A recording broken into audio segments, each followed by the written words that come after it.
Before we get started, I just wanted to make you aware of these parent workshops that we're going to be hosting. We have one coming up on May 17th in the morning. Can you tell us a little bit more about that? Yeah, I'm super excited about this. This will be the first session of a series. The first one here will be all about like unpacking sexual messages with your kids, which we've talked a lot about on the podcast. Yeah. This time though, we're going to like take it off air.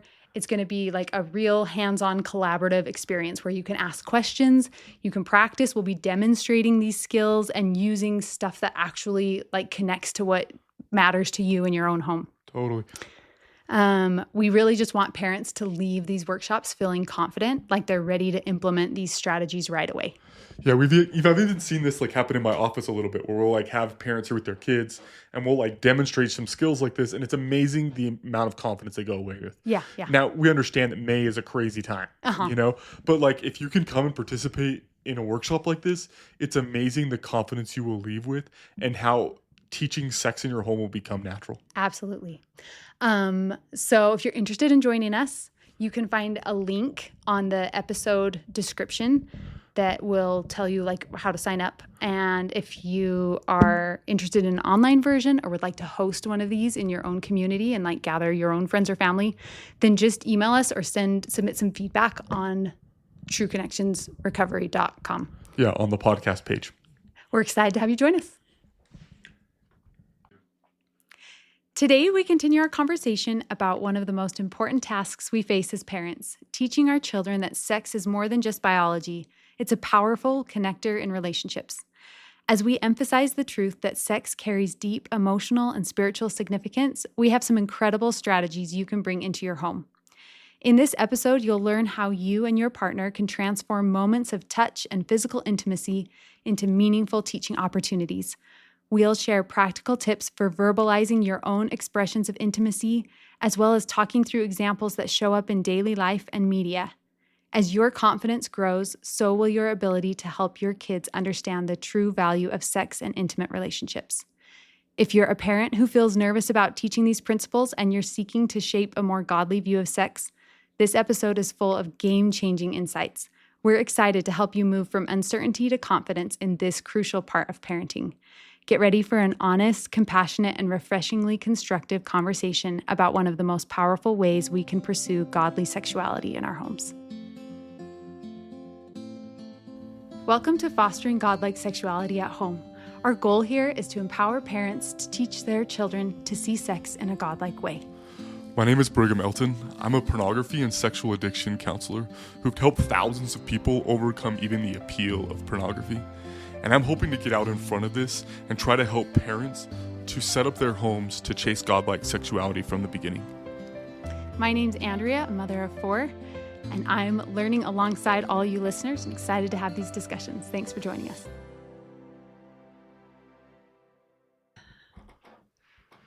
With clients that I see, like a lot of times when I talk to parents about like teaching sex as a powerful connector, they give me these like giant eyeballs that are just like freaking headlights, Right. That they're just like, how in the world would you teach that?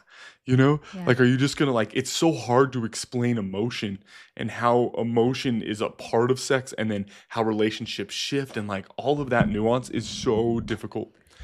And I think there's a lot more in there that as parents, we're kind of discovering ourselves still. And so it does Totally. feel like a little bit of a world that is hard to speak to. Yeah. I think though that you're right. Like oftentimes this is the most difficult part that we think of as like teaching sex, but also the most important and the one that we really want to get right. More so than like all the anatomy and physiology that like textbooks can correct. Like it's the sex as a connector that we really want our kids to like put values around. And to hear from you, like that's what I want my parents to know from me. Yeah. Is how I want my kids to know. I want them to know how I feel about sex. Yeah. And how I feel it shifts my relationship with Jess. Mm-hmm. The number one way that we teach this and the only way that we demonstrate it is our physical intimacy. Like we are demonstrating to our children what physical intimacy and touch means to us. And they're going to pull what sex means to us typically from that, because that's what they're getting is like a drip effect, right? Because every day they see dad and mom kiss, or they see dad and mom hug, or they see you hold hands. And the energy around that, they're connecting with physical intimacy. Yeah. So like if those things have meaning to us, and if we are sharing that like a handhold has meaning and this is what it is, or a kiss has meaning and this is what it is, and there's emotion behind that, then basically what you're saying is by default, they're also then gaining this like, oh, sex has meaning. There's Yes. emotion connected to sex. Totally. And it's similar to what is being expressed in a handhold and a kiss and a hug. Totally. And I'd like to point out a place where I think we fail at this. And I think by seeing the connection via failure, we can see that like how that connection can exist Okay. in a successful way, right? Young kid, we're watching a movie for the first movie, whatever, and all of a sudden a kissing scene happens. And we do this like, ew, you know? And like, honestly, I feel like I've been in a movie theater and held multiple people make that sound. And it's like the audience reacting, Yeah. you know? And we are connecting with ew with kiss, right? Like here we've connected those words, you know? And then somehow we're shocked that people get to this sexual intimacy time and they kind of have this ew. Yeah. Because honestly, I get it. Like your mouth is probably like the most dirty part of your whole entire body. Like it's worse than your genitals for sure. And yet we're making this ew connection with these parts of the body and this type of intimacy. Yeah. Right? Now, how would that be different is if when people kiss or when you choose to kiss, we could connect other verbiage like, oh man, I love you. Yeah. Like, I just want to be near you. Like, I feel so connected with you. I miss you. Right. You know? And like, so for example, my wife didn't actually end up going, but texted me and was like, I might go to St. George today for 3 days because I want the sun. And I was like, all right, deal.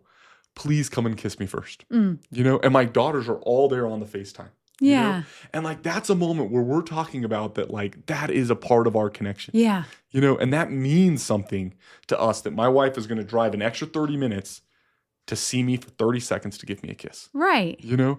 And like, we're connecting with this intimacy means so much to us and it builds us. And you're putting a value on that now, like, I think sometimes as parents, we think like, oh, well, like we want to like ooh it because our kids aren't ready for that yet. We're trying to keep them from that, which I understand. But at the same time, like we're not trying to keep it from them. We're trying to push them towards it in a healthy way. Totally. And so now you've just made a kiss so meaningful for your kids that it's not going to be something that's like, oh, I just want to chase the boys on the playground and kiss them. Like it's going to be like, oh no, that's like, that means way more than just something to play around with. Yeah, giving the value to touch is actually going to do more to help our kids make like value-based choices with that touch than if we just say ew and try to scare them away for a while. Yeah, or like you don't need to do that, or like that's kind of just for adults or whatever. Because then when they have that natural desire to like, because honestly, like it's a point and they hit it in multiple phases in their life. One of them actually happens like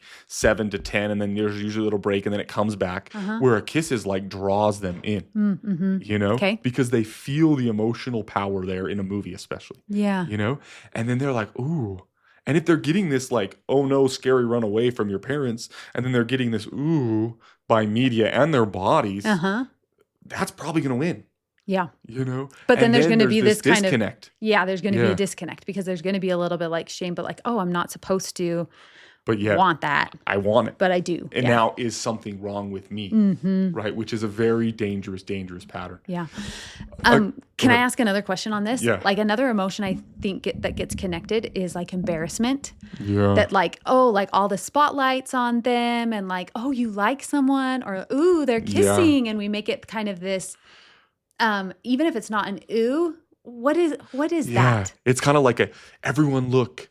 Like this is unique, or like sometimes I don't know, just like I like that message that you said before, like everyone's watching. Yeah. You know, and then sometimes as parents, we kind of embarrass kids about it. Yeah. You know, that we kind of like poke it and like, oh my gosh, you have your first crush or whatever, you know? And now we're making it, one, a little childish, which is kind of a sad. Right. You know, 2, we're demeaning the way that they feel about it. You know, and we start to demean these like feelings that they have. Yes. You know, and now we've made this intimacy again into something that's like either childish, like you guys don't get it. Right. And your touch doesn't mean anything. Okay. Right. Or we do this like be embarrassed by that and hide it. Hide. Yeah. Right. And again, this like fear can really lead to hiding, which is such a dangerous pattern. Right.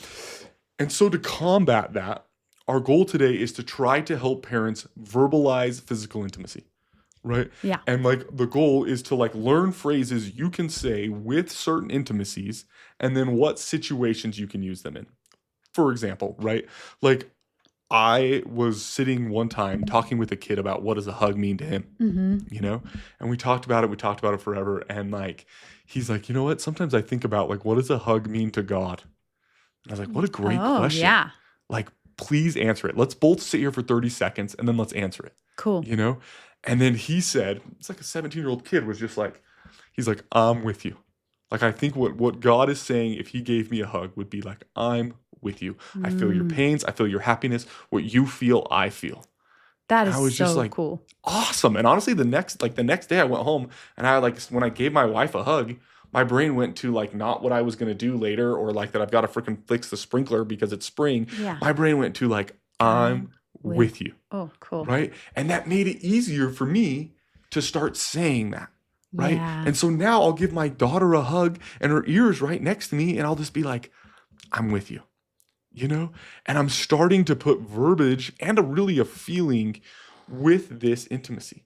Cool. Right. So then eventually when she gives hugs, I want her brain to think, I'm with you. I'm with you. Yeah. Like this is what this intimacy means to me. Cool. And so like, I think too, we can make those connections if we are like trying to make some shifts in our home, right? Yeah. Where we can say like, this hug means I'm with you, right? Yeah. And like that will help our kids that maybe haven't, like if I haven't ever said that to my kids and then all of a sudden when I hug them, I'm like, yeah, I'm with you. Like that does get implied, but now there's like a conscious connection happening for them. Like, oh, mom's trying to teach me what the hug means too. I think you'd be surprised at how aware your children are of your physical intimacy. Like as they see it start to happen, I think a lot of times they either purposely will look at it and get sucked in, or they're like so aware of it, but they think they're not supposed to look. And so they'll look away, but their brain is like thinking about it. Thinking about whatever they're doing. Yeah. It's thinking about, oh my gosh, mom and dad are kissing. Yeah. Should I look? Should I not? And they start to freeze a little, But like there is a lot of weight with those moments, honestly, on their own. And all you have to do is add verbiage to them. Because if you can add verbiage, not even all of them, but just like some of them, right? Like there is so much power there. And that verbiage has more power than even the emotional weight that they grew up with. Like if you could start to verbalize now, your kids will start to go, oh, that means something. Oh, I get it. Oh, yeah. And you'll really have to find your verbiage, And so I'd like to start here. Like, let's start with a hug, right? Okay. And like, I've done this with a bunch of people, so I'm going to share multiple things that other people have said of what a hug means to them, Awesome. But I think let's try to put some verbiage on what a hug means. So let's start with you. Like, when your child gives you a hug, like, what does that mean to you? I feel like it means like if they're initiating a hug from me, like it comes with different emotions, right? Totally. A hug. I'm with you is such a good one. I also like this like accept me, like it's kind of almost like this question, like, am I okay? Yeah. Right. And that comes with like sad moments where they're like, am I okay? Or like happy moments. Like, do you get me? You know? I love that. And then what do you think you say as a response to this? Like, am I accepted? Do you get me? Like, what do you feel like your message is back to them? My message back to them would be like, I get you, or yeah, I accept you, or I'm with you, or I need you, in some way. Like sometimes that's what I get from my kid is they're saying like, I need you, mom. Like, okay, you have me, This probably 25-year-old man who was in the dating realm but wasn't engaged or anything, he told me that like I only hug people that are a part of me. Like you're a part of me. You're a part of my life, and like what you feel, I feel, and like as you were talking about those, like that's the one that kept coming to my head. Is like as I give my child's wondering like, am I okay? This like, hey, like you're a part of me. Yeah. And you'll be forever safe here. Yeah. Like, yeah, especially as a dad, I want my daughters to know like you will be forever safe in my arms. That's so cool. Yeah.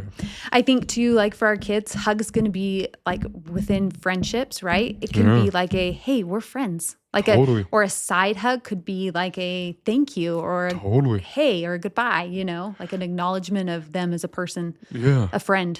And not every hug is the same, Mm-mm. And I think that, like, if I just blanketed, I'm with you with every hug I ever give, like it wouldn't be the same. Mm-hmm. There like is different feelings with different hugs. And so for me, having this like Rolodex is kind of an old word, but this like Rolodex of verbiage for what different Options. hugs can mean to Yeah.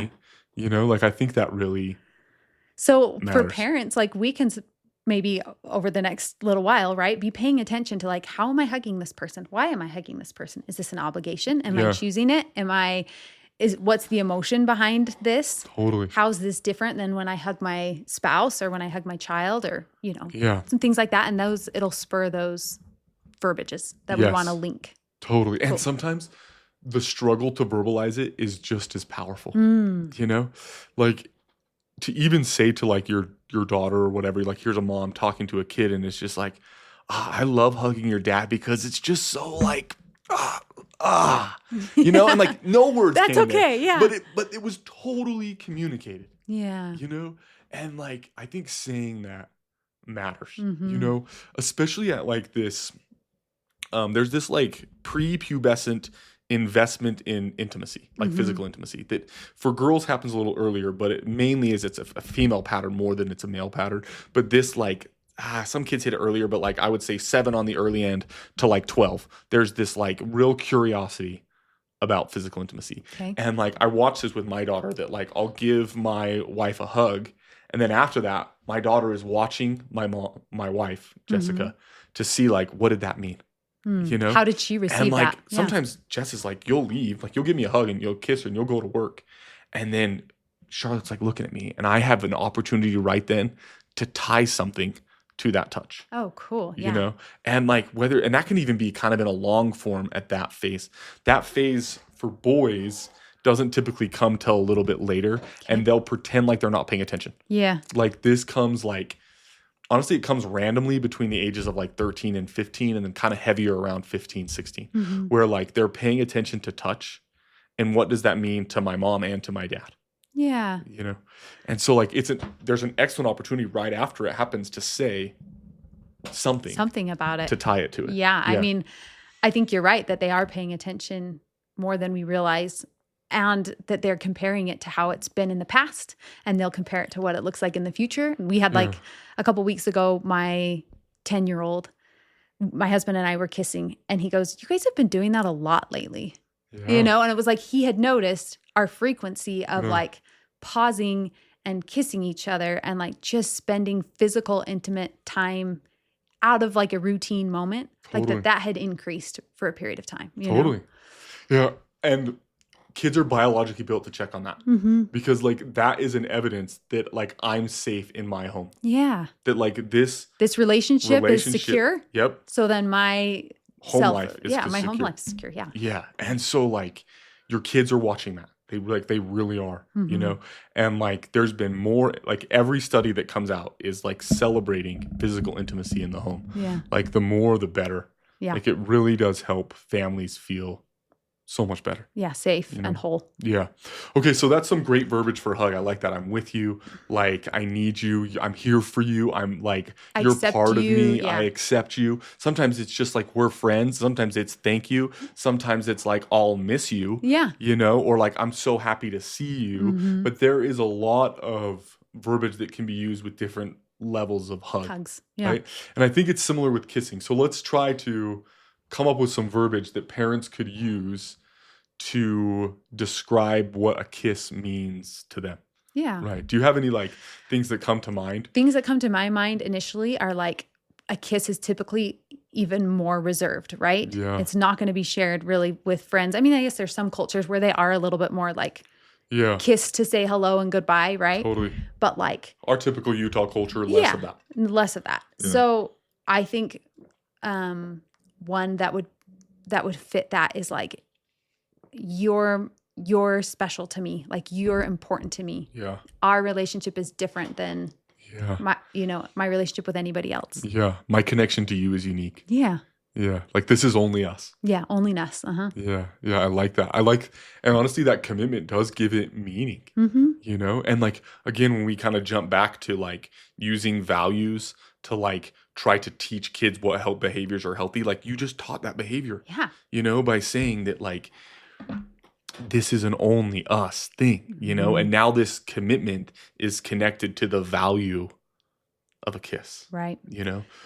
Also, like to me, like I can feel my partner's energy via a hug, and sometimes a hug is better, sometimes a kiss is better, but like there is this like I get you that sometimes comes with a kiss where I just couldn't have gotten that even with a 20-minute combo, Mm-hmm. just this like I can feel where you are. Yeah. And like I think that sometimes is an awesome thing. Like sometimes I'll tell them, told my daughters like I love when I kiss mom that I get a feeling for where she's at. Oh, that's cool. Yeah. Yeah, and I just like Charlotte's like, what? How come like when you get home from work you kiss mom? And I'm like, sometimes it's one of my ways Of to knowing feel where of she's where's at. mom at. Yeah. And like how are we and how is she, and like what does she need from me, or like does she just need to sync, or does she like sometimes it's a kiss that's like I've got stuff to do. Yeah. Sometimes it's a I need you and I'm falling into your arms. Yeah. Yeah. Cool. And I think that again, my daughter's at an awesome phase for teaching that. Mm-hmm. And it's like, let me get as much verbiage out as possible. That's cool. This doesn't have to happen with just us though. Like Yeah. there's opportunities, and sometimes it's easier when it's not you It's true. to verbalize it conceptually. It's sometimes the emotion doesn't come out as well, right? Like Mm-hmm. when I tell my daughter that and I'm like, I just want to know where she's at. Like she can feel my emotional shift going back to that moment, Mm-hmm. And so like emotionally that's better communicated about you. Conceptually, sometimes it's better when it's like we're talking about a couple, right? Like When we see a somebody we movie. see at the park or somebody we see in the world or in the media. Yes. Okay. Absolutely. Like those are like recently we were playing this video game or whatever. It's been a little while now, but like they kissed in the game as this show of affection. And I was like, oh my gosh, look, their relationship is changing. Right. Yeah. And that's more of a like conceptual understanding than it is this emotional like I'm moment. checking on my wife. Okay. Yeah. And so like there's like a lot of value in putting conceptual connection Okay. to external situations. Mm-hmm. When it's about you, it's more about the emotional concept of a kiss. Yeah. Yeah, or whatever physical intimacy. So what other concepts do you feel like could be taught with a moment where you're seeing a kiss? Yeah, so a relationship shift is a big one. Yeah, relationship shift is one of my favorites. I like to talk about what I like or don't like about those. Okay. Like you told me a story recently. Yeah, about you being at a store and some people were kissing. Yeah, tell me about that. It was awesome because like I'm sitting there in line for my food and like there's a couple, a few people down from me, and it's like this high school couple and they are just very physically intimate. Yeah. Like he's behind her and they're hugging and they're touching and they're giggling and laughing. They're both totally into it. And then he reaches around and just grabs both of her breasts. Yeah. Right? And like it's a moment where then I looked at her, like, what was her reaction? And she just smiled and was into it, right? Yeah. I think that initially I would have looked at that and been like, oh, because I have some judgment on that. Like, oh, that's not what I would choose. Totally. This isn't a place where I would choose to share that level of intimacy. Totally. And so then automatically, I think it would be easy for my kids to feel that in me, like that discomfort, like, oh, turn away, or like, I don't like being this close to that couple. Yeah. And interpret that as like physical intimacy then is gross or bad or wrong. Totally. Right? And I liked when we were chatting about this moment, how you said like, that's great that they were both in the same place together. Yeah. Like they were both sharing that. Totally. Yeah. Like I love when we can point out values that are different from ours, And I think that would be an awesome opportunity with your kids. Like it's a heavy enough moment. Your kids are going to be thinking about it too, and maybe you can wait till for some separation to actually talk about it, but it's just like, hey, like, honestly, that made me a little uncomfortable because that's not the level of privacy that I would have with that level of intimacy. Yeah. But man, isn't it awesome that they like were sharing that love together and they both were choosing it? Like it wasn't like someone was being taken. Right. Right. Yeah. Like one of the partners wasn't uncomfortable with it or like trying to fend him off, but they were both choosing it. I love that. And that value of choice being an important part of what we want to teach with physical intimacy. Totally. Right? Like for me, again, that choice value is more important than whether or not my daughter wants her breast touch in public. Yeah. You know, like that breast touch in public. Yeah.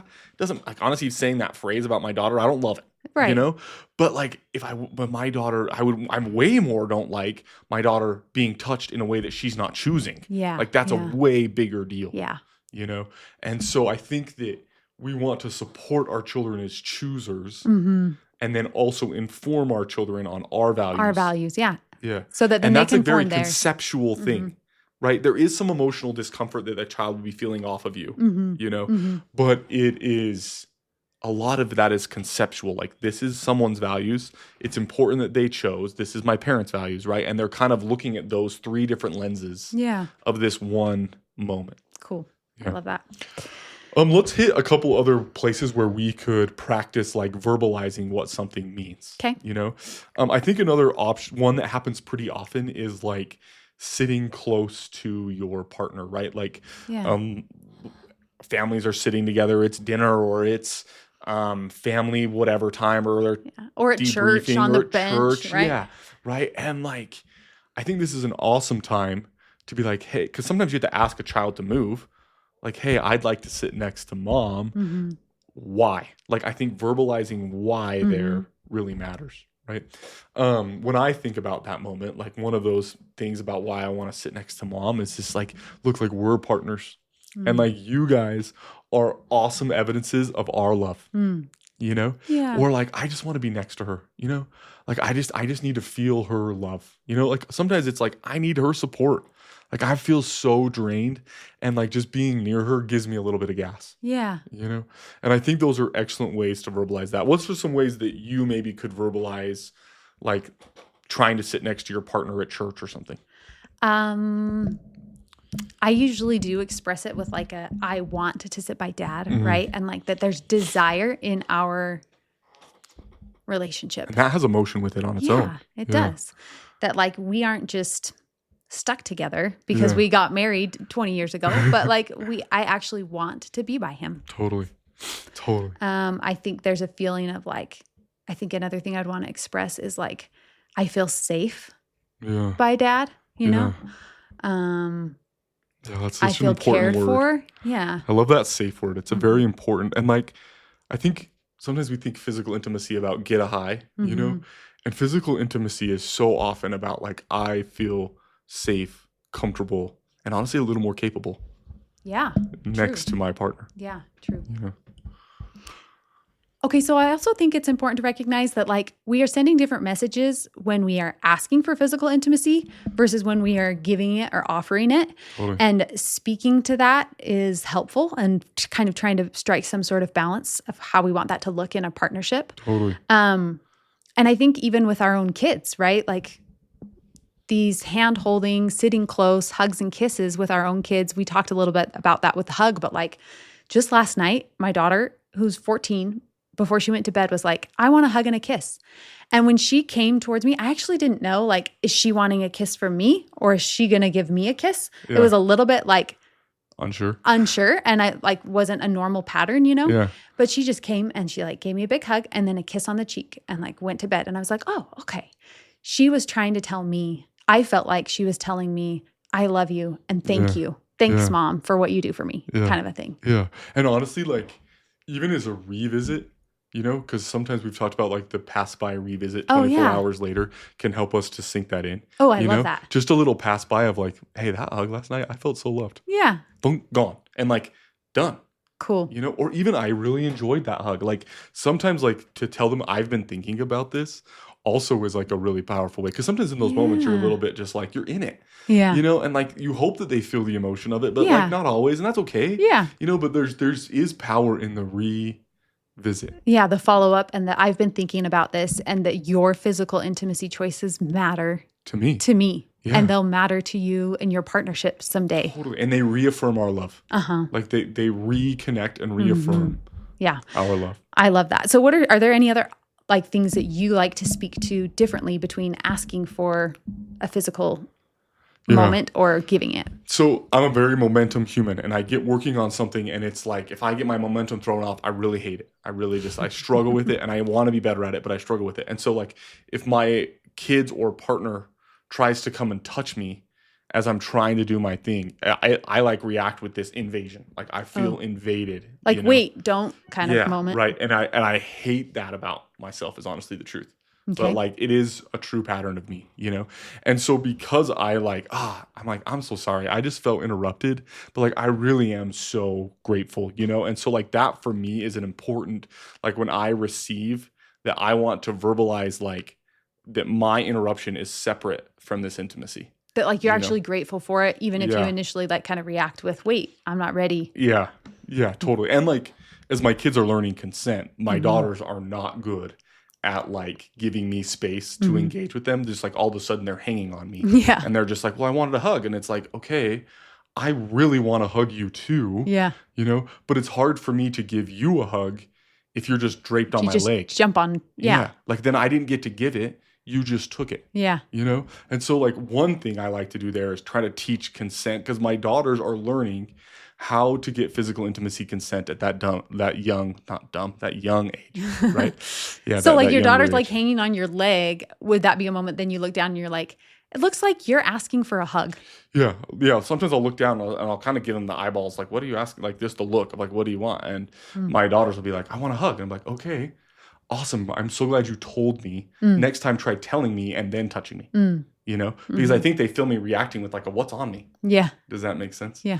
Yeah. But then I also like to talk to my daughters about like how much it means to me when my wife initiates physical intimacy. Like we've talked about this a little bit in previous episodes. Uh-huh. That like I came from a home culture of like my perception was my mom didn't want it. She just gave it because that was her wife duty. Okay. And Yeah. I really want to keep shifting that pattern in the generations after me. Mm-hmm. And so I want to show as much appreciation as possible When your for the wife reaches out like that. intimacy of Yeah. my wife when she initiates, right? And so I'll even like if I think my kids noticed at all, I'm just like, I love it when mom does that. Cool. And I'll say like, I love it when mom sits next to me, Mm-hmm. or like I'll be in church and she'll be scratching my back, which doesn't happen anymore because of the freaking bishopric. But then I'll look over at my daughter and be like, I love this, Yeah. And like I just think I want them to know that like that is a way to speak love.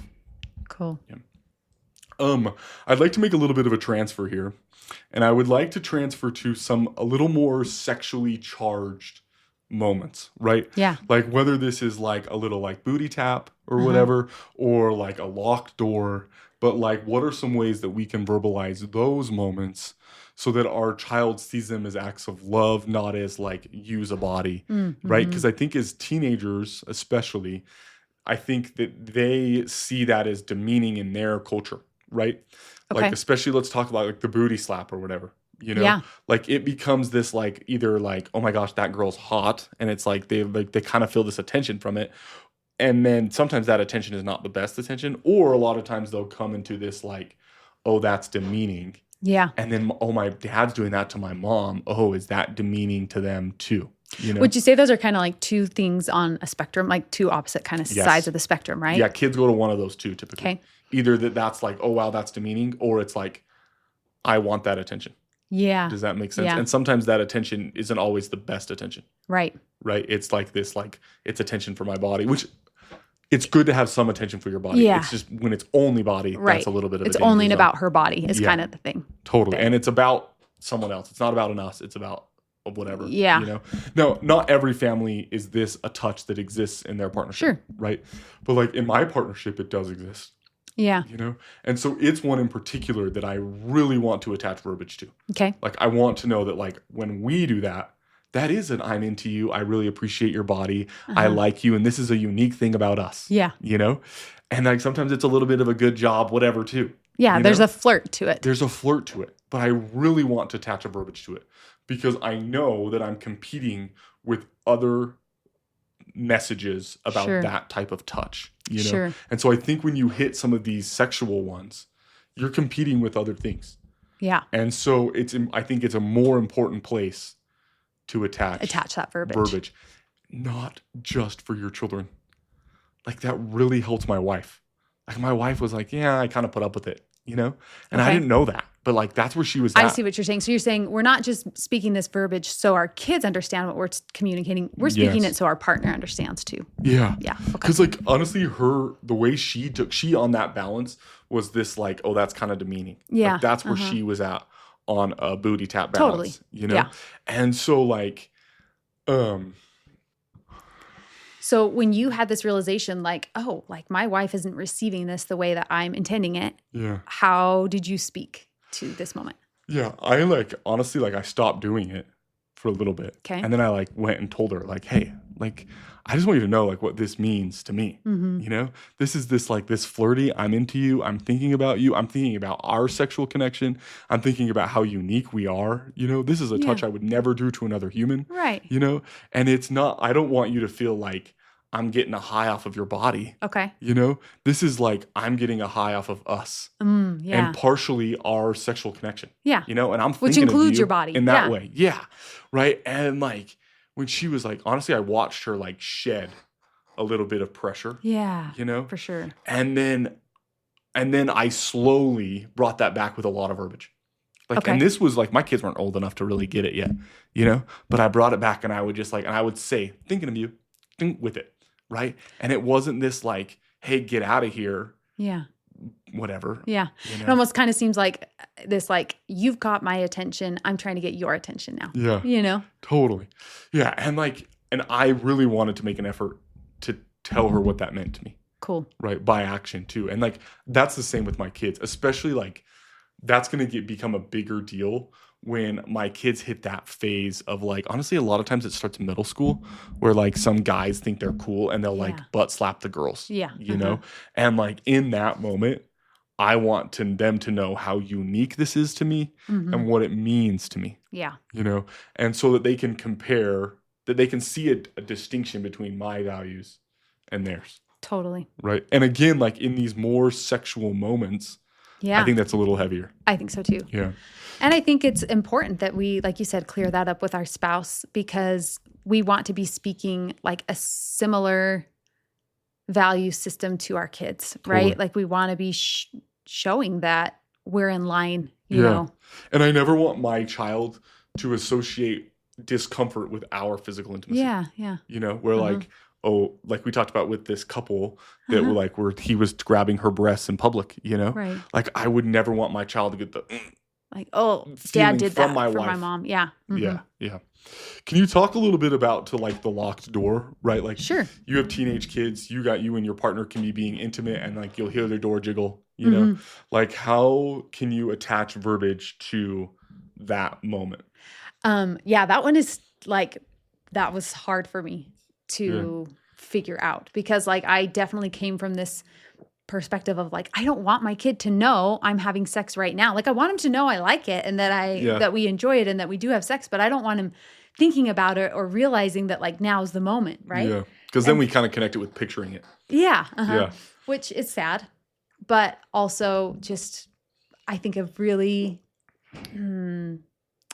common reflection of our culture. Totally. So hopefully this will kind of resonate for parents. But I do feel like there was one night when our teenager, like the door jiggled, he walked away, that's the clear sign to me that like they know we're being intimate because they're not knocking like, hey, can I come in? Right. Yeah. Like a 5-year-old would maybe. Yeah. And I think like, I don't have kids at that age. So you can speak to like, what are you doing at that time to teach these things? But he later, after we got dressed and we unlocked that door and went to go like see how was work or how was hanging out with your friends or whatever, I just took the opportunity to be like, hey, I just want you to know that like, it's such a good thing that dad and I can share those intimate moments together. Like I'm really grateful for them. Yeah. And I think for him to hear me share that as the woman, it does paint a different picture than what the culture is teaching. Totally. And so that was intentional that I like wanted to be the one to say that. Totally. You know? I think that's awesome. You know, I think like an awesome entrance point for that for parents is just like, hey, thanks for giving us that space. Oh, I love that. You know, because like that's not true for like my kids are young enough that they don't get it. They're not going like, oh, locked door, it means I can't come in. Locked door means start pounding, you know? And so like our sexual intimacy gets interrupted and Right. we're like, we'll robe up or whatever, and then we'll go and deal with our child, and then Yeah. we'll come back and try to start again. Sometimes, Yeah. not always, you know? Yeah. But like as a teenager, like, man, like your child chose to give you the space for that. And I think it can kind of start with this, like, hey, like, I'm so grateful for you giving us the space to connect that way. Like that Yeah. connection means a lot to us, Oh, I love that. you know? That like shows like this like gratitude for the way that they handled it, and that like you acknowledge their choice in that moment Totally. and their understanding of your And you set them up intimacy. to make that choice again in the future. Yeah. And that when they knock or they jiggle and it's locked, they'll be like, oh, all right, well, like I can give them their space and they're grateful for that and it's good for them, right? Yeah. Like that's their reprocess, because I mean, we're hoping that moment happens again. Yeah, totally. You know? Yeah. Yeah. Hard moment though. Like that's sometimes, like I think a lot of times there's this freeze, especially with females, about like, my kids know I was doing it, you know? And like, honestly, I think sometimes this can even start with dads, where like dads send this message that like it demeans a woman to be sexual. Yeah, it does. And like I think sometimes moms think that about their kids. Now it demeans her worth, knowing To that them. she's sexual. Yeah. And I think it's so important there that really a mom speaks to it. I agree. You know? And so like I know the locked door is a hard moment, but like I would lean like 80-20 on moms for that moment, because that is kind of, we're fighting a pendulum culture that's already kind of swung to this, like, it's good for dad, it's crappy for mom. Right. You know, and his mom can say, this is awesome for me. I think that really matters. I think so too. I do also want to just point out that like there are some parents that I've talked to that they're like, our kids are like clueless. They don't think the locked door means anything. You know, they got teenagers and like, and so they, as parents, kind of feel like we can't until like everybody's asleep or like nobody's around. We can't be physically intimate. Yeah. And so I think that that's an awesome opportunity to say like, oh, there's some teaching that we can do in our home where we can teach like, hey, physical intimacy, sexual intimacy is an important part of our relationship. And it's important that it's private to us. So we lock the door. Sometimes when you knock, if we don't answer, that's a good indicator to you that we want our privacy, more private time. Yeah. So we'll come when we're ready. Yeah. And like sometimes like to make it a little more arbitrary can help a parent feel more comfortable to be like, yeah, like we lock the door when we want to have like private connection time that sometimes is sexual, sometimes it's physical, sometimes it's conversational. Yeah. You won't know necessarily exactly what's happening behind the locked door. Yeah. But we really appreciate that space that you give us, right? And it can still kind of start with this like, appreciation. This is what to do. Because their primary worry is, what do I do? What am I supposed to do? True. Yeah, right. And as you can settle that worry, then you can teach and connect touch and imagine touch to like what it really means to your partnership. And now you're teaching sex as a connector, which is like the point of all of this, is to teach how powerful sex and physical intimacy are as connectors. Right. Right. Yeah. Cool. Thanks for joining us for this discussion today. We hope it was valuable for you and your families. Our website, trueconnectionsrecovery.com, has a bunch of resources that you can access to get support from us. Yeah, there's a lot of different ways we're trying to help individuals, right? Whether it's through like individual recovery, like partner support, even like parental support, like how can I set my home up as a place for success? Yep. We will be putting like technology management resources, other educational tools, or like workshops that might be up and coming in the area. Just trying to provide ways for like families to feel supported, right? And so all of that you can find there on that website. The more that this gets shared and like as you talk about it with others that you know, like the discussions kind of flow and we can all grow in this area together. Yeah, we really succeed as a community. Yep. Thank you.